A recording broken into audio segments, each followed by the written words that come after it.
morning, ladies and gentlemen. I am Crispin Thomas, the Standup Historian, and this is Richard Pinches, the Lone Rat. Hello, I am the Lone Rat. I am the Lone Rat.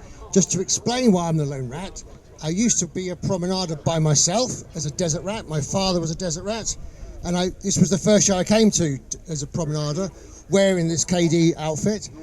But since then, I seem to have grown a little bit. I've got some followers.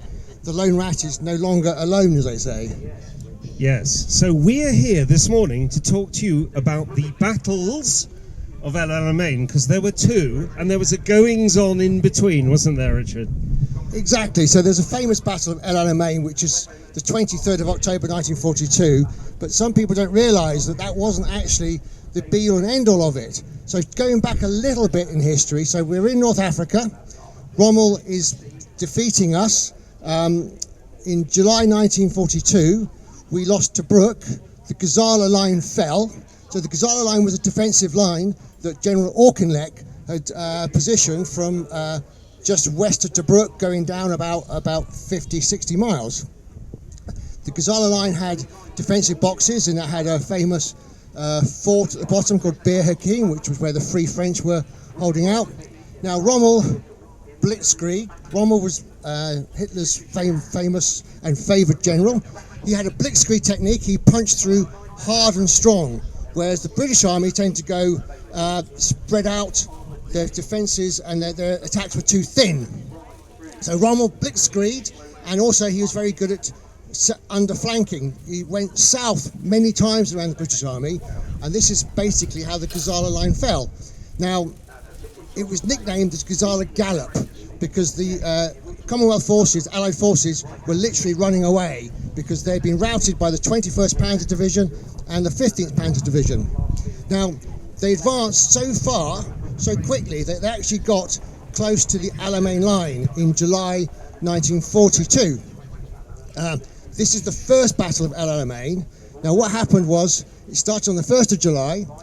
Rommel was advancing very strongly from the west, and the British forces in GHQ on the 2nd of July got so panicked by Rommel's advance that they decided to burn all the documents in Cairo. This was called Ash Wednesday, wasn't it, by the British? 100%. Ash Wednesday, because all the ash from the burning papers covered lots of Cairo.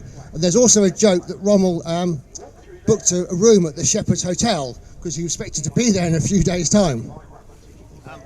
So that was the first Battle of El Alamein, was from the 1st of July. Now, Rommel had been advancing all the way. His main supply line, his deep sea port, was Tripoli. So before this, his supplies all came from Tripoli, which is hundreds of miles away.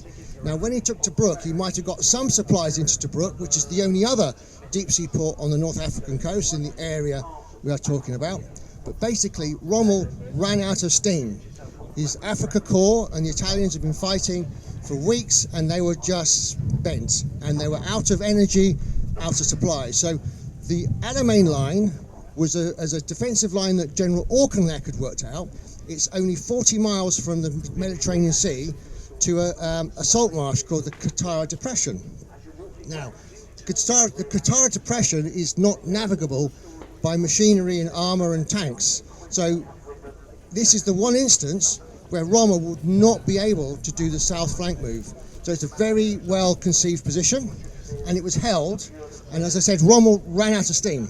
Well, strategically, though, El Alamein was a real crunch point, because if Rommel had managed to pass El Alamein, he'd been gone over to Cairo, and that would have given the German army a gateway to the rest of India and through into the almost British heartland. So for Auchinleck, it was very, very important that he did not let Rommel in the first Battle of El Alamein succeed, and it was an enormous battle of attrition. The casualties on both sides were huge, but Auchinleck managed to hold on, didn't he? He did, because they dug in, and they were, we are known as desert rats because we dug into the sand and the rocks, and we were in a very good defensive position. Just picking up on the comment about how important it was for Rommel to advance east, let's not forget that the German army was expecting to be successful in Russia, and they could move down through the Doukhanese and the Caucasus as well as the Japanese were fighting east to west as well. So the idea was that all these Axis forces could possibly culminate in the Middle East. And there are oil fields in the Middle East, and there's lots of discussion about how important the oil fields would be. Obviously, armies need a lot of oil and diesel. They need benzol to run. So it would have been important. We're not sure how easy it would be to extract in those early years, but at least the possibility would be there that they could have used the oil in the future. So that's why it's important.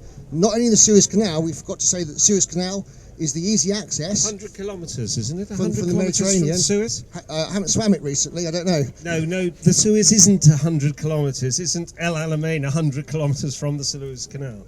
Oh, do you know what? Probably about right, actually, yeah. But just bear in mind, I failed Geography A-level. And I failed Maths as well. Did you? Okay, well, there you have it, folks. I didn't really. Anyway, so after the first Battle of El Alamein, where the Auchinleck had managed to hold on, Winston Churchill came over and sacked him. Yes, unfortunately, Winston wanted a general to be offensive. He wanted attack, and Stalin wanted more action as well. So Churchill came over to Egypt and said to the Hawk, "When are you going to attack?" He said, "I'm not going to attack because I need at least 2 or 3 times what Rommel's got before we can even consider being successful." And because of that reason, Churchill sacked him. He flew over, didn't he, and actually sacked him and all his staff. Exactly. So the new choice to command the 8th Army was a guy called William Strafer Gott. Why was he called Strafer? Good question. I've seen his gravestone. Maybe he was good at strafing, but he wasn't a pilot. No, that's very weird. Anyway, Right. Gott with 2 T's. Yeah, note to self, look up why it's called Strafer next time I go to Alamein, which is actually next weekend.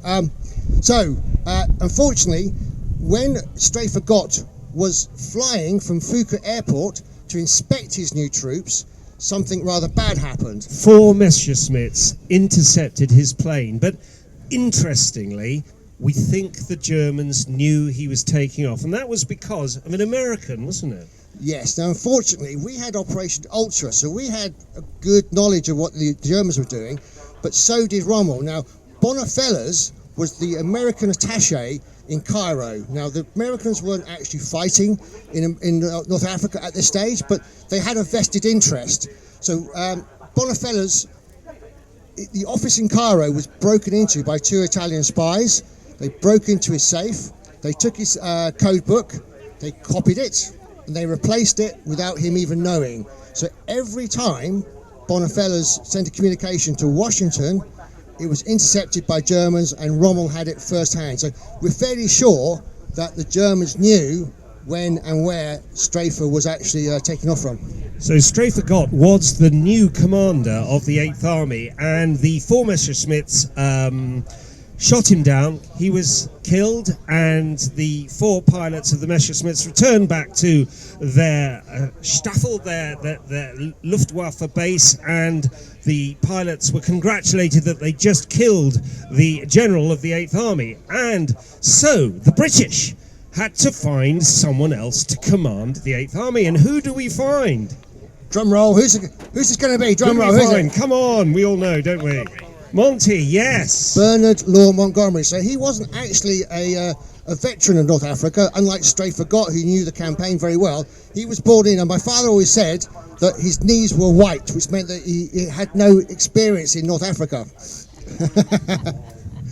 So he was given the job of commanding the 8th Army. Now, he wasn't liked, he was quite judgmental, but the thing that Montgomery did was the 8th Army thought that Rommel was unbeatable. They almost deified Rommel, the desert fox. He was sly, he was cunning. So far, he'd been very successful. And the 8th Army, their morale was on the floor. What Montgomery was very good at, he went round to the troops. He reinstalled their morale. He got them invigorated. And together with the new, fresh troops that came in, as well as the Lend-Lease system from America, was giving M3 Shermans, M3 Grants, M4 Shermans. We needed these bigger 75-pounder tanks to defeat the Panzer IVs and the Flak 88. So it was men and machinery that the Monty needed. And Winston Churchill obviously needed a victory. We're pre-D-Day. We're just seeing the Americans coming into the war. So really Montgomery had to produce a result. And of course, the government were pushing him to attack. And Montgomery delayed and delayed because he wanted to make sure he had the materiel and the machinery to vanquish the Germans and vanquish Rommel. And it wasn't until he had literally 3 times the materiel that Rommel had. For example, when they made the attack on the second Battle of El Alamein, the British had 1,000 planes, where the Germans had 350 planes. And this was, if you like, a pattern that was replicated between infantry, between tanks, and between aircraft. Yeah, I will just reference that we missed out El Alamein 1.5. So yes, there is a battle between the two, isn't there? There is an in-between battle. I call Alan Haifa. You call it what? It's Alam El Halfa. Alam Haifa, as far as I'm concerned. This actually occurred exactly 83 years ago. Started on the 30th of August. Now, this was Rommel's first attempt to push through. Rommel was very good at punching through, strong and hard. He didn't spread out his attack line. He used like a centre punch pin. He went through and he broke through the south of the Alamein line, and he got as far as a ridge called Alam El Halfa. Now, this was protected. This is Montgomery's first action against Rommel as well. Montgomery put tanks in defensive positions on top of the ridge. Holds down, weren't they? Hold down. In the sand, yeah. Hold down. And the Afrika Korps came round, and they were roundly defeated. Now, Rommel retreated. This was a 6 day. So basically, Rommel only had 6 days worth of petrol because of Malta. Malta was the island in the middle of the Mediterranean. It was British, and we were doing very successful raids. SAS, of course. SAS, and air raids and submarines were having a really good effect, destroying the oil tankers coming in to supply Rommel's armour and tanks. So he was short of fuel, basically, and he only had 6 days. So he gambled this, and the gamble failed, so he had to retreat. Now, Rommel was actually disappointed that Montgomery didn't follow. It's a very common tactic for armies to attack weakly, withdraw, expect your enemy to chase you down out of your defensive positions, and then you are attacked from all sides because your enemy has basically led you into a trap. Rommel was hoping for that to happen, and it didn't. Richard, what was the date? Because we've got July, first Battle of El Alamein, July 42. You've got October 42, October, November, the second battle. So what date was this 1.5 battle? So literally 1.5 battle was a 6-day battle that started on the 30th of August, which was yesterday. So it started 83 years ago, literally yesterday.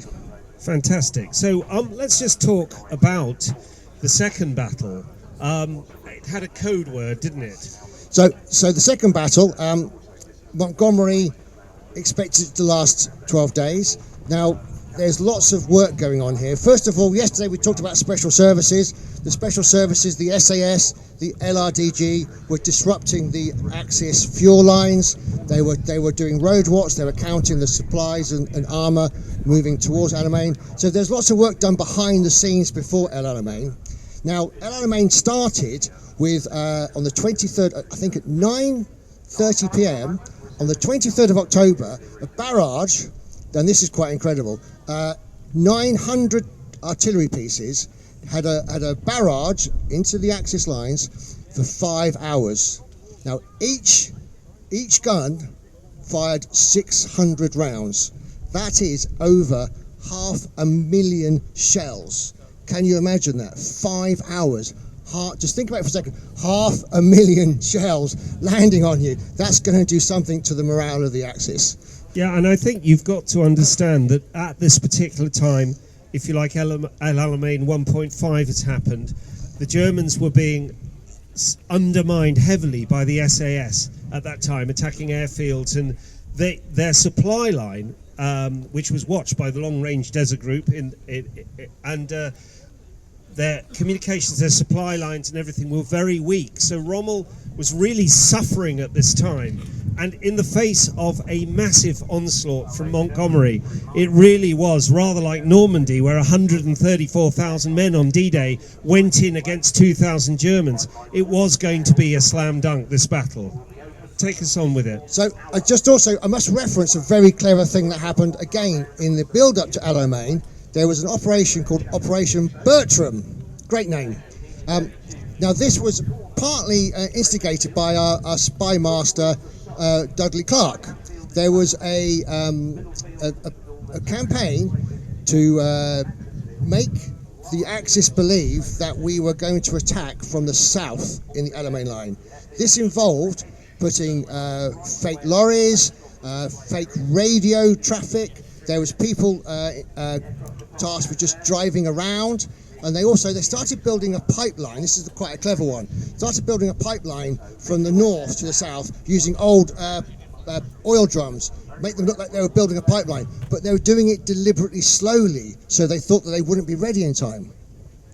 Together with covering tanks with what they called sun shields to make them look like a big 3-ton lorry. All these little devices were there to try and make Rommel believe that the attack was going to come in the south. So the sun shields were used to protect and hide tanks in the north, and tanks in the south would be just fake tanks. Almost, they had blow-up tanks, for heaven's sake, just to make them for ease of use and moving around. They'd use blow-up tanks. So that was Operation Bertram, to make the Axis believe that the attack would come from the south. And Rommel actually put his 21st Panzer Division actually in the middle of the Alamein line because he was hedging his bets. He wasn't quite sure.